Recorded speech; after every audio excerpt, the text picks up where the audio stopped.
This talk is entitled Windows 10, DFIR and InfoSec Challenges. We'd like to thank our sponsors, the Inner Circle sponsors, Critical Stack and ValueMail, and our stellar sponsors, Amazon, BlackBerry, and Silence. If you could please put all of your mobile phones on silent, and any questions will be at the end, about 10 minutes. Okay, take it away, Andrew.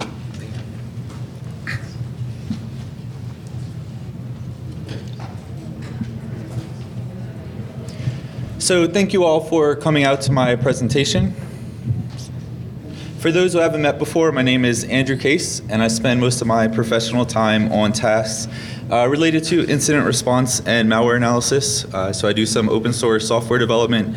I'm one of the core developers on the Volatility project, and then I also do a large number of real cases that we work, dealing with intrusions and insider threats and so on.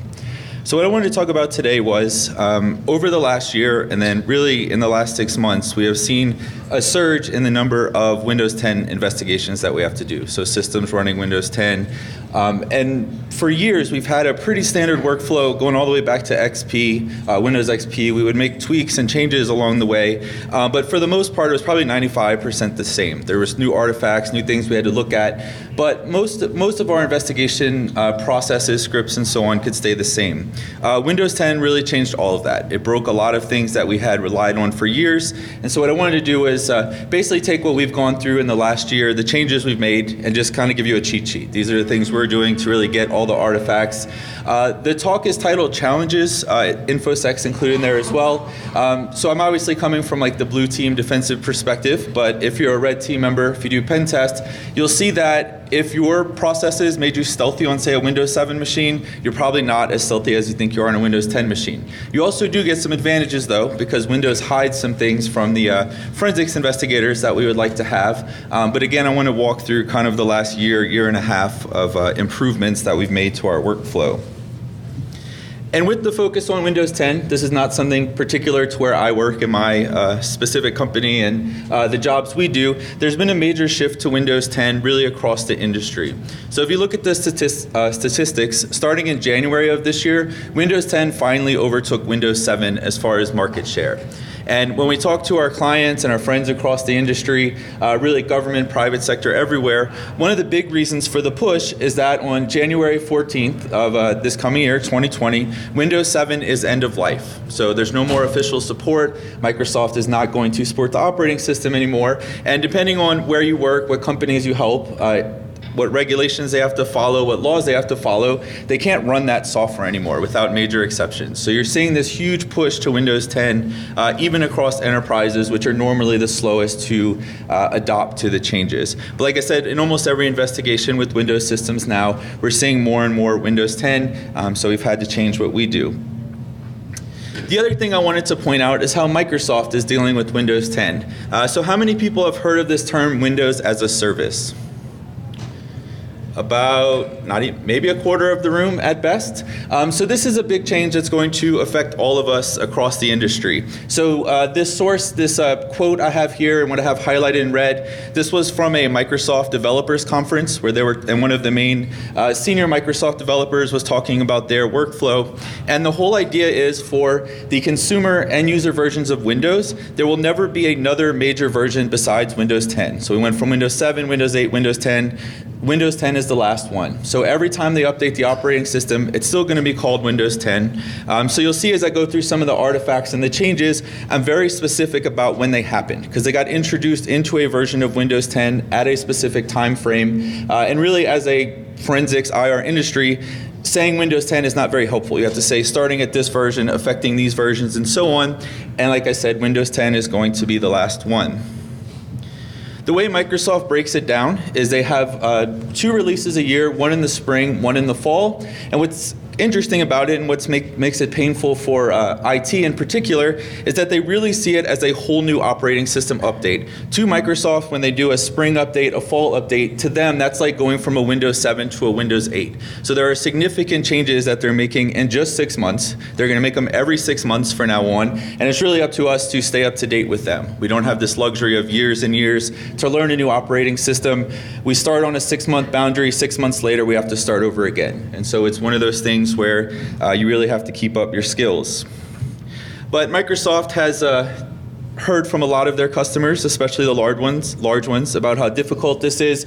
These are 2 newspaper or online articles that I clipped, and the idea is Microsoft is pushing out changes so fast that as a forensics industry, we don't necessarily keep up with them, but certainly as an IT industry also. Microsoft at this point literally wants you to do a full operating system update in your enterprise twice a year, and that's the strategy they're pushing forward. Obviously not all companies are keeping up with it, but it definitely affects us in our cases. And so like I said, I'm going to give you a cheat sheet now. We're going to start looking from the disk forensics perspective, the file system artifacts that you would want to make sure you cover and get, and then we'll look at memory forensics after. So starting with the file system analysis, one of my favorite ones is the ActivitiesCache.db. This was introduced in the spring 2018 update, and it's stayed there ever since. Has anyone used this in investigation before or looked at the contents there? Okay, so this is a SQLite database that is part of the Connected Devices platform. So it allows you to have multiple devices, tablets, laptops, and so on, sharing data. Inside of the folder structure for that is this SQLite database that really records everything you do on the system. So all the applications that ran, and instead of just something like user assist where you get the path, it also tells you what that person did in the application, what files they accessed, what URLs they browsed, the timestamps of all of these.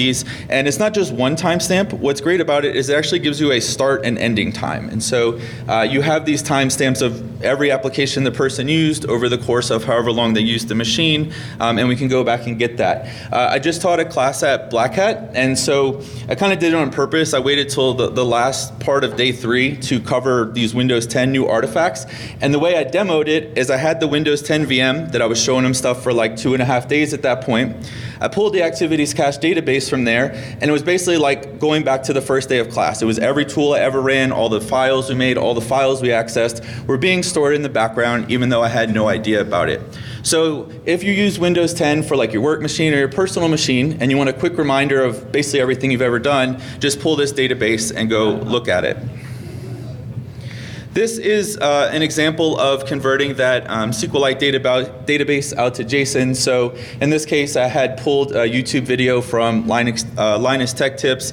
You can see the name of the URL, the specific URLs that was visited, what showed up in my tab while I was watching it. There's timestamps in there as well. And you really see this for every application. So like I said, in the class, we were making a bunch of demo files to show file system activity. I'd open them up in like Notepad or WordPad, and then you saw all of that going back throughout the whole class. Another thing to be aware of is the background activity monitor. So this has been in Windows 10 since the fall 2017 release. This is within the registry, so in the system hive under the current control set. It is an actual Windows service that was created by Microsoft. So the name of the service in the registry here is BAM. This is going to also record all the applications that executed. It's going to have the time that that program last executed. And what's nice about it is it's also going to tell you the user, or the SID in particular, responsible for that program running. So this is a screenshot of that out of the registry. You can see here we are under the services key. This is the BAM service key that we saw before. And then under user settings, these are the SIDs for all the users on this particular machine. And if you click on one, you just get this full listing of all the programs that ran. And like I said, you can also get the timestamp as well. There's also recent apps. So this is another one where we get all the programs that executed on the machine. We get the time of the last execution. We also get the number of times that that program ran. So especially when we're doing like those insider threat cases and someone has like CCleaner on their machine and they say, I just downloaded it once and didn't really know what it did, didn't use it again, but then they ran it 500 times since they downloaded it and continually wiped all the artifacts. Helps in those cases to prove them wrong. It's also nice when you have attackers on the machine. So if they're dropping recon tools, if it's malware on the system, oftentimes if we can figure out how many times it executed, we kind of know the scope and how often that was actually running.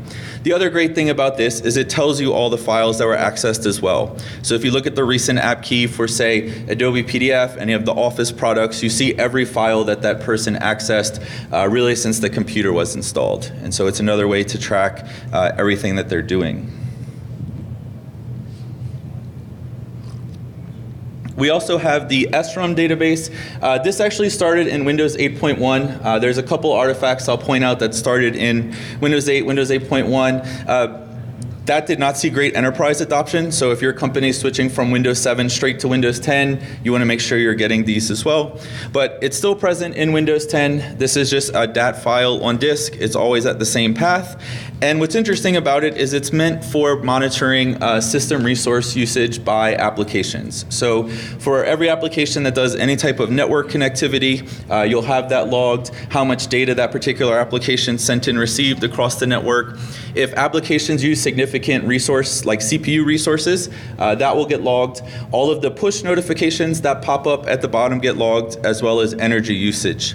So there is this tool on GitHub called SRUM dump. I have the reference at the end of the slides. You can pull that database from the machine, run it through this Python tool, and it's going to produce an actual Excel file. So this is not like a comma separated file. It's one of those XLSX files that you need Office 2007 or greater to view, but it breaks all of the data out for you.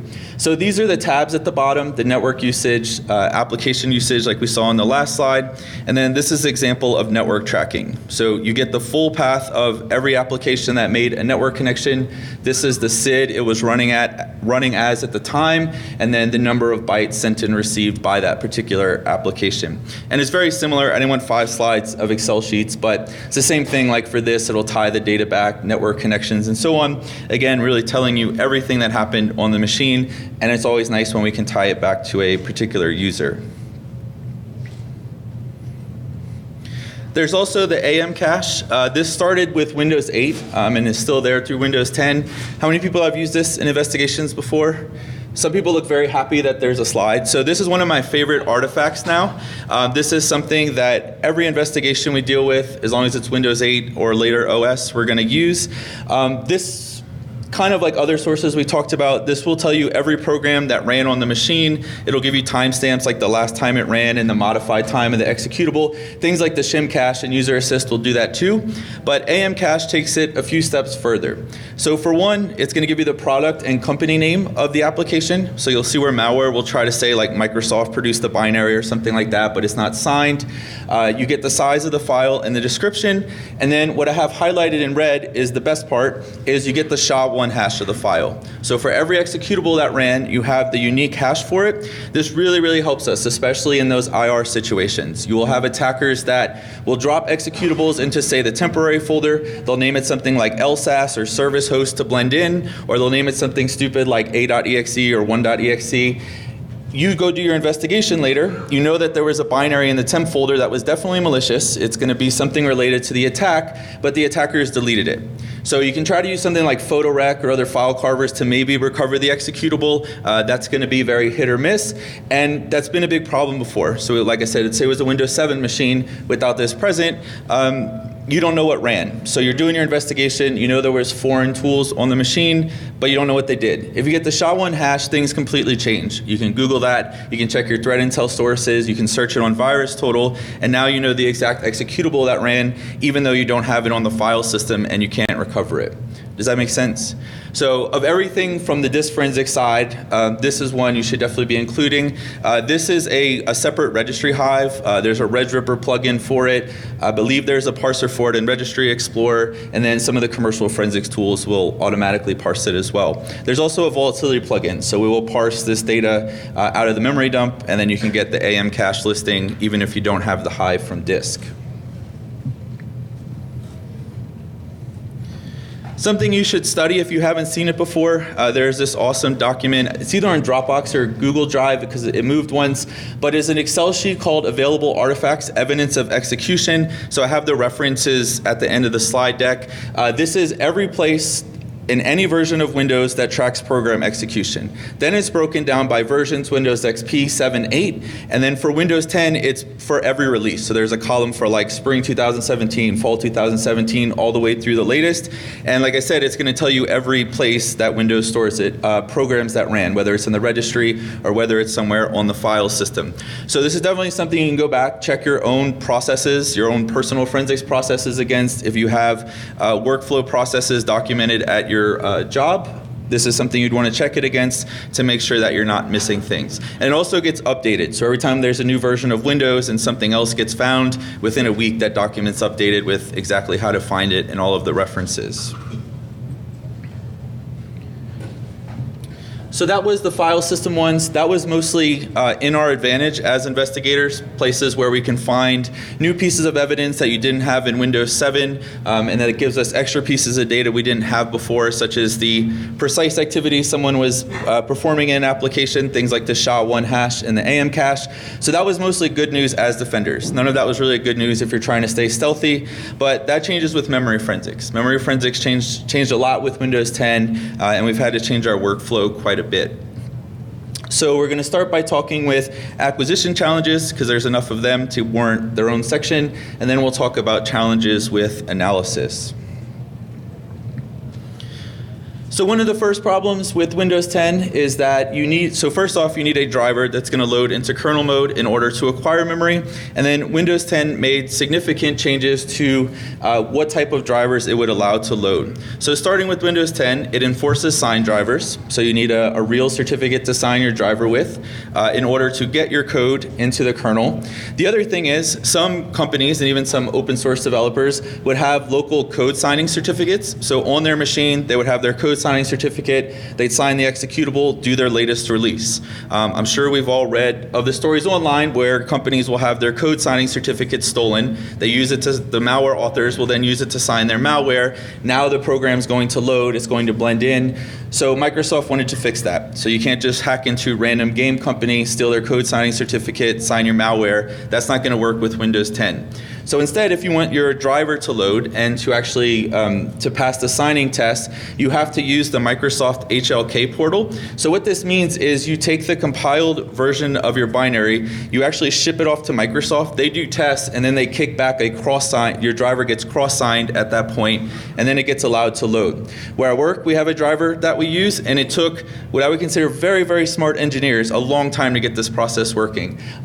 So this is not something, like I said, you can't just steal the certificate and move on. The other thing is by sending your driver to Microsoft, they essentially have a binary copy of it. So if you're submitting malware, maybe they don't catch it right away, it's still in their repo forever. So this is a significant change to if you want to get kernel mode code loaded legitimately through a driver in Windows 10. Another challenge is virtual secure mode, what's also called virtualization-based security. So the idea behind this is Windows wants to really separate what it considers sensitive information from the real operating system. I think everyone's heard of Mimikatz, so this is a good example of a tool that was originally kind of blocked by this. So the idea is, if you look at everything before this was implemented, all you had was this chart. So if you're on a Windows 7 machine, you have the host operating system running, you have the operating system kernel, you have your applications running, and so on. What that meant is if you could load a kernel driver, you could really tamper with whatever you want. You could overwrite any data in the kernel, you could overwrite data in any application, and then obviously you could read that data as well. So things like Mimikatz, other credential stealing malware, were at a great advantage here because assuming they had enough privileges on the machine, they had access to whatever they want. So Microsoft really upped the game here, and they said, okay, well, what we're going to do is you're going to take what is really the base OS. So you boot your laptop, you log into Windows, and behind the scenes, you're not going to notice the difference, but that is actually a guest virtual machine of the hypervisor. So as you're using Windows 10, you're really in a virtual machine guest, and then under you is a very thin hypervisor providing an extra layer of security. And then for the places where the actual credentials are, the other sensitive data, that's going to live in a different virtual machine guest. And then on top of that, if you've ever read on like kernel mode code integrity and how Windows now prevents certain rootkits from running, and they monitor the locations in the kernel where if malware tries to change them, it'll blue screen, all of that gets put somewhere else that you have no control over. So for something like Mimikatz, it can't go read the credentials directly because they're no longer in the same physical memory space, but that also really affects us when we're trying to acquire memory.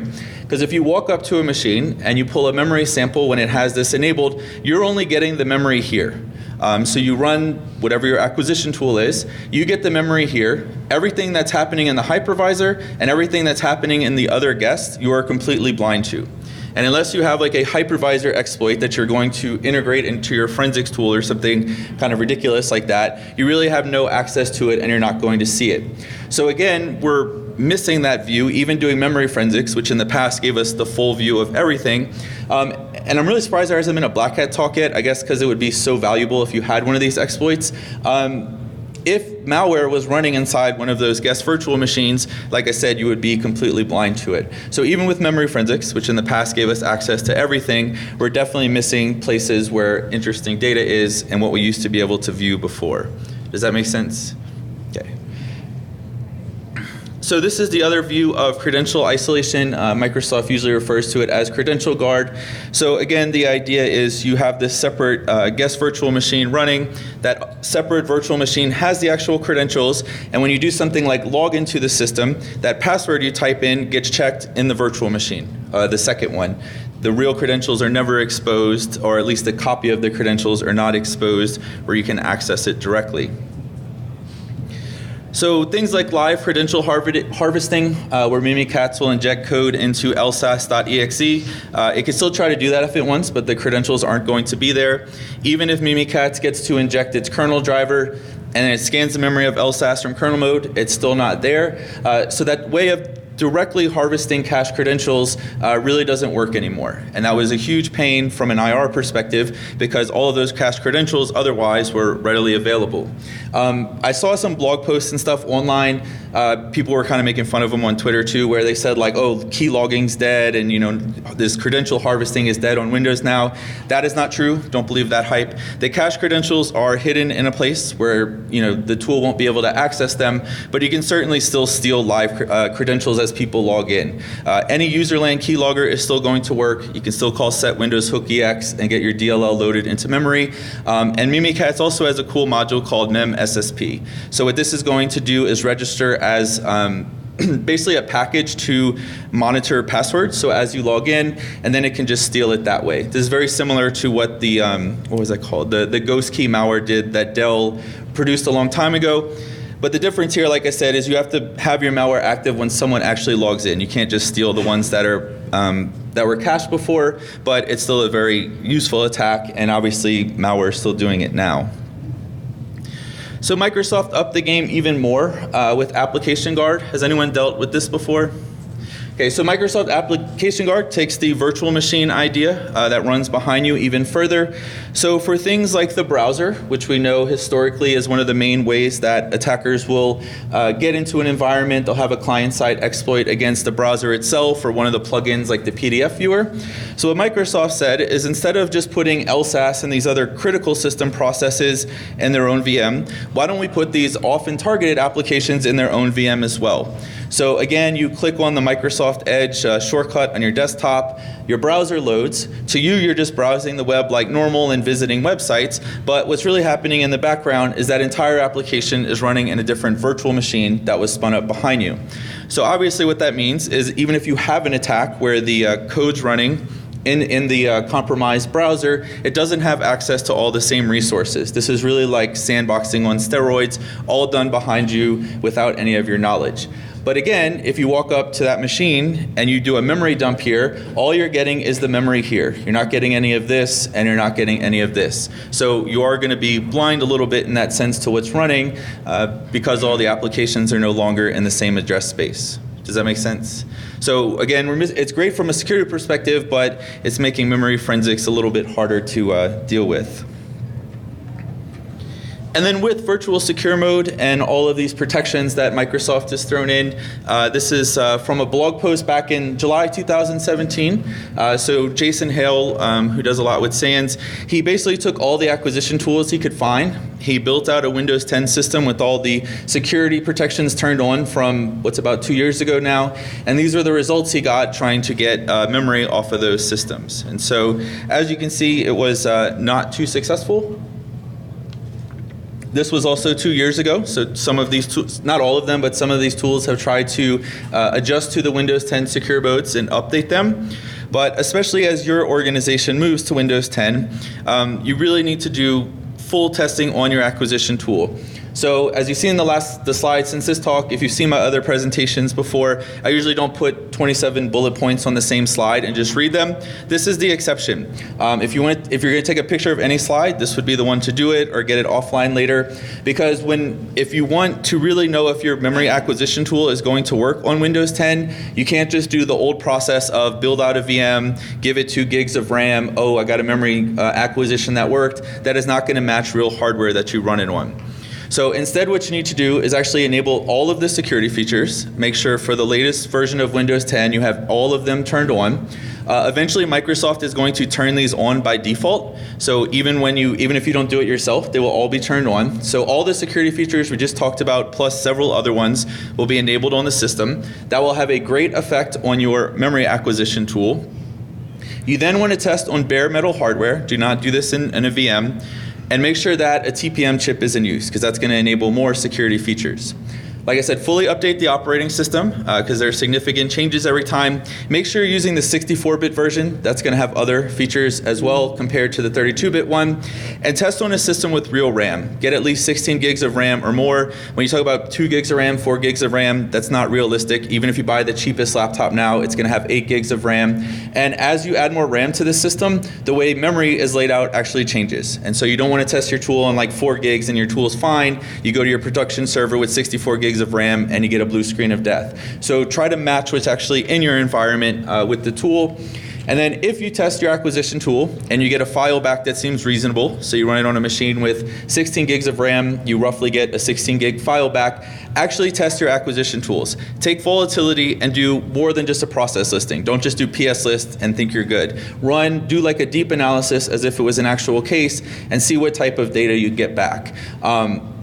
And I think you might be surprised if you take some of the tools that you are familiar with, they do not do very well and they struggle pretty hard on real systems. And like I said, we're lucky in the sense that basically every investigation we do, we have memory samples. I know that's not the truth everywhere, but we deal with samples from 8 gigs to up to 256 gigs all the time. You want to make sure that the tool you're using and the process you're using isn't going to fail when you have a real incident. And if your company is not already switching to Windows 10, I assume they will be soon, so the sooner you can do this, the better. So another challenge with acquisition is Hibernation Files. How many people have pulled like a Windows 7 Hibernation file and done analysis with it? A few people. So this is really popular, especially in those situations where someone just hands you a laptop and says, do forensics or do analysis. You don't have a memory dump at that point. But from Windows 7, Windows Vista, Windows XP, what was on disk in the Hibernation file was a full copy of memory. So the last time that machine hibernated, when you hibernate those older versions, they write a full memory dump out to disk. In Windows 8, and then Windows 8.1 and Windows 10, all of that changed and fell apart. So what happened before with Windows 7 and previous, like I said, when you closed the laptop lid and your machine hibernated, a full memory dump was written out. When you opened your laptop lid again and the machine resumed from hibernation, Windows would zero out the header, so the first 4,096 bytes of data, but then leave all of the memory still intact. And so we could go back in volatility, you could do your full analysis on it. Starting in Windows 8, the file format changed, which normally is fine, we're used to dealing with that, but what happens upon resume also changed quite a bit also.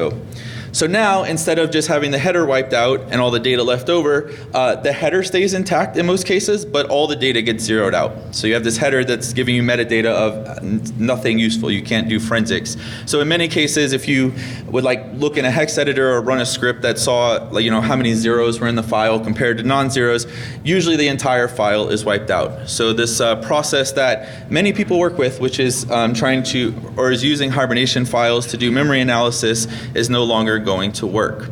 The other thing that's really difficult, and especially if you have a lot of laptops in your environment, go read this reference 23, which you'll see at the end of the slides. Starting with with hardware that's been released in the last 2 years or maybe 3 years going back, and also with the way Windows 10 changed hibernation, you normally don't get full hibernation files. Probably the most difficult way of this is what's called fast startup. So this is a mode where Windows 10, before letting the machine hibernate, will log out all of the active users and then hibernate the machine. Obviously that's really going to affect memory forensics, and in most cases it's very rare that you get a full hibernation file with newer hardware.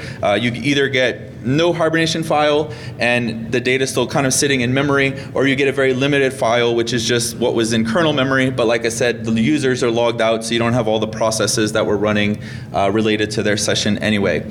So this is something you want to test. If in your environment you buy, your company buys a standard set of laptops that everyone gets issued, see what your hibernation settings are, see if you actually get any hibernation files at all, and then just remember if that machine is resumed, the file's probably going to be all zeros anyway. So people have done this type of analysis before, but it has to come from a dead disk. You have to get that disk image, get the hibernation file off before it was resumed to do your analysis. You can't have a booted machine take a disk image or pull select files off and expect to analyze the hibernation file, because it's going to be zeroed out. All right. So then the last part we'll talk about is analysis challenges. So we had a bunch of as we just talked about, there was a lot of changes to the way we acquire memory and try to get memory off the system. With analysis, we have ran into a lot of issues as well. The first thing that changed is gathering encryption keys. So on our volatility blog, it's still by far the most viewed post is when Michael did a post on finding TrueCrypt keys in memory and breaking open the containers. So this is something, especially on the law enforcement side, that was really relied on for a long time. Even if you had encrypted containers, whether it was the full partition, whether it was just individual files or like a TrueCrypt container on disk, being able to find those encryption keys and recover them obviously led law enforcement to get the plaintext data, and then they could do the real investigation. So this changed a lot. Starting in July 2016, Microsoft said in order for hardware to be certified for use in Windows, it had to have TPM2 capability, so the TPM chip present, and one of the main purposes of a TPM chip is to move the keys out of software. I actually don't know what the other purposes are, except that it makes memory forensics really hard. So with the TPM chip, your keys are stored on the TPM chip. BitLocker was updated to support this mode. So at that point, if you walk up to a machine and you take a full memory capture, you're not getting the key. So even if you have like the full volume encrypted with BitLocker, that key is living in the memory of the TPM chip, so your tool is not going to acquire it. Like I said before, this really affects how law enforcement deals with encrypted containers. It's usually not such an issue in enterprises. You have like the key that you can generate and open the volume anyway. But in those situations where the suspect doesn't cooperate, it's definitely a painful point. And then I have this bullet point at the bottom. It really doesn't have anything to do with memory forensics. It was just a really cool technical write-up where a guy showed with the custom FPGA he built and obviously physical access to the device, he was able to sniff the keys. So you're not going to do that in every investigation, but I figured if you were at this conference, you would find the hardware hacking cool anyway. And so this was a cool blog post you can go back and read, and it has a lot of pictures as well. So it's kind of painful that we can't get the encryption keys out, but not all hope is lost. When you have a memory capture from a machine where an encrypted container was present, all of the files that are cached in memory are the plaintext version. So within that file cache that Windows keeps is the plaintext version. The data is decrypted when it's read from the drive originally, so what's sitting in memory is the plaintext files. So with volatility, you can run file scan. That's going to list all the files that are cached in memory. Any files of interest, you can use dump files. In most cases, you'll be able to get at least the partial contents out, if not the full contents, and that will be the plaintext version. So like I said, even with the memory dump, you'll have a lot of luck. The other thing you can do is try to find the password in memory even though the key isn't there. So has anyone done this before, like running strings to build a dictionary? This is something else that's really popular with law enforcement. So the idea is you can imagine within the memory capture of a machine is everything the person's ever typed. So the passwords they use to log in to websites, to the operating system itself, if their password manager was open and they saw passwords on the screen or it was decrypted in the background, all of that data is sitting in memory. So when you get a memory capture of a person's machine, like I said, everything that was on their screen, everything they ever typed, everything in an application loaded is sitting in memory. So if you want to break open an encrypted container, in the case where you don't have a key, normally you have to do something like get the English dictionary or try brute force. That's only going to break really weak passwords. But with the memory dump, you can run strings on it. That's going to get all the ASCII strings, all the Unicode strings, and then you can use that as your password cracking database. And you're basically using everything that's on the person's machine and everything they typed against them in hopes of breaking open that container. Does that process make sense? People have a lot of success with this. We've had law enforcement, people tell us before, like, yeah, volatility is cool, whatever, we don't care about processes, malware. All they want memory forensics for is breaking open encrypted containers. And it's as simple as strings and John the Ripper or Cain and Abel, and you're well on your way to breaking those containers open in most cases. So challenge 2 with analysis was memory compression. So the idea is modern processors are so fast now that it's quicker and more efficient to, when you have memory pressure and you want to write a page out to the page file, instead of actually writing it out to the page file, what they do now is simply compress it in memory. So you take your 4K page that normally would be written out to the page file, you compress it down to a much smaller size, and then you store that compressed page within the store. This was originally implemented in Linux and Mac. They've had it for years now, and now it's fully integrated into Windows 10. So instead of when you first have memory pressure or when a page is going out, needs to be paged, the first place it goes is to the in-memory store, and then it's only if you have real memory pressure does it get written out to the page file on disk. And then even when it gets written out to the page file on disk, it's still compressed. So all these pages that we could normally go back and recover out of the page file are compressed there, or they're compressed still in memory. So if your memory forensics process involves running tools like strings or bulk extractor or page brute over a page file that you acquire from disk or over the entire memory sample itself, with Windows 10 you're going to get limited results because a lot of those pages are going to be compressed. And in the case of the page file, it's probably where every page is going to be compressed. So it's like you're running these tools over a zip file, which as you imagine is not going to get very useful results. So there's a few ways to deal with this. One is there's a tool on GitHub, and I have the link to it at the end, called WinMem Decompress. This looks at whatever the entire input is, a memory sample or a page file, and it brute force tries to decompress all of the pages. So all of those pages, whether they're active or not, that were compressed in memory, it's going to try to decompress them and then write them out to a file. The tool is slow. The author admits in the documentation that it's really slow, so it's not like I'm saying something bad about the tool, but it works really well.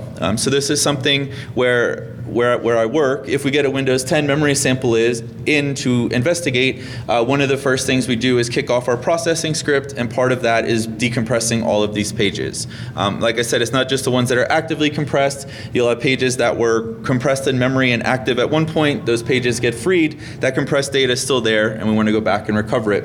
And then, like I said, if we have a page file.sys from disk, we're going to point the script there as well to decompress all that data. Does that make sense? So again, if, like I said, a lot of people, page brute is really popular in the field, bulk extractor as well, but you need to decompress this information first so that you actually get usable results. As far as structured analysis, so taking volatility and it being able to decompress the active pages, a couple weeks ago at the SAN Summit, this team from FireEye released volatility and recall updates in order to support the compressed stores. They're talking about the same thing at Black Hat, I think today. So this was really nice work they did. We were working on this kind of in parallel. We didn't know they were working on it at first. So we were working on our own implementation, doing the reversing to figure out how the store is there. So this is really awesome because now we have something to compare it to, and it's something we're already running the comparisons to see kind of how what their plugins recover versus ours. We'll probably marry the two to get the best results out, and you should see something soon in quotes in volatility that will properly support it. Because again, the idea is if we're doing our analysis in a plugin, trying to get some data out with volatility, we hit these compressed pages. Right now we can't access them because they're in the store, but then once these patches are in properly, as a user of volatility you won't know the difference, but you'll be getting a lot more data back than you currently do.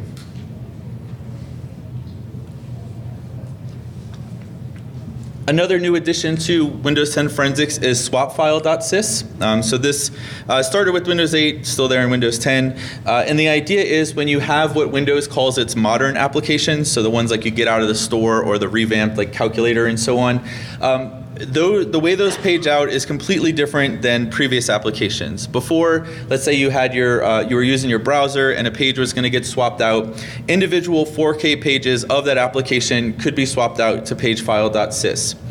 Starting with Windows 8, like I said, in Swapfile.sys, if Windows decides that it wants to swap out a modern application, it swaps out the entire address space of that application at once, and it stores it in Swapfile.sys. So what that means is if you have a collection script that runs, say you get your memory sample, then you pull the page files out. If you leave Swapfiles.sys behind, you're leaving a significant amount of memory data out that otherwise you would want to analyze. Currently there's no structured analysis of this, so there's no plans really in the works. We've never reversed the data structures yet as far as integration with volatility. But if you're doing Windows 10 analysis, you want to make sure that you're acquiring this file. If you work where you get like a full disk image anyway, you want to make sure you're analyzing it, and take your tool strings, bulk extractor, page brute, any custom stuff you wrote. Whatever you would do with pagefile.sys in the past, make sure you're doing that with the swap file as well. Does that make sense? And then with volatility itself, you might have noticed, starting with Windows 8 analysis and then through Windows 10, if you just run volatility by itself and you don't give the --k debug option, you can run into very, very slow analysis. Even doing something like running the PSList plugin can take 20 minutes, where normally it would take like 10 seconds. The reason for this is starting with Windows 8, Windows will encrypt the KDebug structure. This was not to make memory forensics difficult. This was an anti-exploitation thing they did, but it had a huge effect on volatility because we use the KDebug for basically every plugin that runs. So if you don't tell volatility where it is, then every time you run a plugin, volatility has to go scan for it. In the past, this was pretty quick. We just found the data structure and could use it. Now we have to find the instructions in memory that reference the key to decrypt this. Then we have to go find where it is. It's a bunch of operations that we do every time you run volatility if you don't just give us that command line option. So to do that, when you get a Windows 8 and beyond sample that's from a 64-bit machine, what you want to do is run KDebug scan. You want to give the profile to whatever the memory sample is that you're looking at. And then you want to look for the third line of output, which is KD copy data block. This tells us exactly where those encryption keys are, exactly where the data is that we need to decrypt. And I'm not exaggerating when I'm saying we have memory samples that we've gotten in the field where PSList literally will take 30 minutes or more. If instead you just run KDebug scan and then all of your future invocations to volatility, you pass that address on the command line, you're going to go from 30 minutes plus down to 5 seconds like you're used to with Windows 7. It takes a long time to scan for those things, and like I said, we have to scan for multiple values. It's not just one. So we see horrible memory samples where those keys are like gigabytes in. We're going to have to scan that every single time. Just take that initial step and pull the KDebug value out and then specify it on the command line. Does that make sense? Another challenge is what we call the underscore profiles. So I talked about before, Microsoft would wait for things like service packs to do major changes to the operating system that would break a bunch of plugins. So from like Windows 7, Service Pack 1 onto Service Pack 2 and so on. With Windows 10, every 6 months, they basically completely change the operating system. All the data structures change, all the places we look change. So the way volatility did profiles broke as well. So now if you go on our wiki on GitHub, we have all of these profiles listed, but it's not enough if you have a Windows 10 sample just to say profile equals Win10 x64. You need to figure out what version from Windows 10 it actually came from, which release, and then if you go on our GitHub wiki, it'll tell you the proper profile to use, and it'll be like Win10 x64 underscore the version number. If you do that, you'll get all the results as you would expect, but it's something that we had to change. Volatility used the same model since like 2008 when it was first released up until about a year and a half ago when Windows started doing these major quick releases, so we had to change the profile system. So we get a lot of support requests and like GitHub tickets. People say I have a Windows 10 memory sample. They use the base Windows 10 profile for like the latest version. The plugins don't work. You can fix all of that by using the underscore profile. So make sure that's something you are familiar with as you do your analysis. So in conclusion, basically just summarized all the things I've had to change and our company has had to change and how we do different types of analysis over the last year and a half. If your company or the clients you support aren't on Windows 10, they're going to be there very soon because organizations are going to have to update to it. So as I showed, if you don't get things like activities cache and those other things on the file system, you're just throwing away a bunch of data you could use. And then if you try to apply your existing memory analysis workflows to Windows 10, that's not going to work either. You're going to miss a bunch of data. You're going to use a tool that's not updated and supported on the newer OS versions. Then you'll get blue screens of death instead of an actual memory sample, which isn't good. So as your company's updating, or if you're already on Windows 10, go back, make sure you're analyzing all those artifacts from disk, and then with your memory acquisition tools, do real testing. Don't wait till you have a big incident, and then you have to try to find a tool that works. Test it now before it's too late. So that's my presentation. I'll take questions and comments after, but just for when the slides go online, or feel free to email me. All those numbers you saw on the slides, these are all the references. So anywhere you saw a number said like read this or more information here, this is what those numbers map to. So I have my email here. Feel free to email me with anything, or the slides will be online after. So any questions? Oh, the slides are going to be somewhere? I believe they post them online. If not, just email me and I can send you like a PDF of them. Yes? A lot of the file system stuff you were talking about in the beginning, especially like the activity logs and all those kind of things, are those also on Windows Server and all that, or is it primarily just on Windows Server? The SRUM database is. I don't know if I've looked for the activities cache on the server one. I have the path. I don't know. I've just never looked for it on that one. So like we have a tool we use that automatically collects the files we care about after memory is taken. So if the file's there, it's just going to take it unconditionally anyway. So Thank you. any other questions? Oh, I guess you're supposed to come up to the microphone. Andrew, about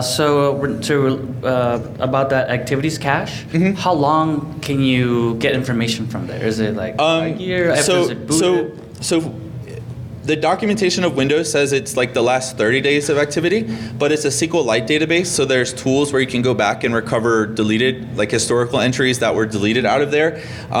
So it's 30 days in the active tables, but you can just go like recover older ones as well and reconstruct it. So. Yes. So what are your thoughts for Windows 10 for the usefulness still of like the MFT and the prefetch, in addition to like app compatibility cache and cache and all that? We still use the MFT in every case as far as like reconstructing the file system and timestamps. Prefetch is turned off on a lot of systems now. So like on servers, it's usually not there, and then on solid state drives, Windows will disable it if it detects it. So like I said, we have a collection tool that pulls in the files that we care about if they're there. It's configured to look for prefetch files, but there's a bunch of other backup places that tell you programs that ran.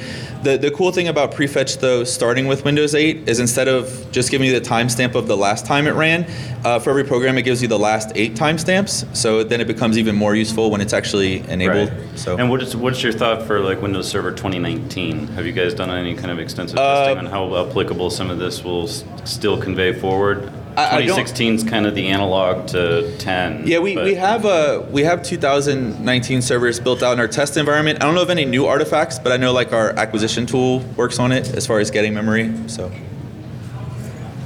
any other questions? If not, thank you all for coming out, and I'll be around for a few minutes afterwards.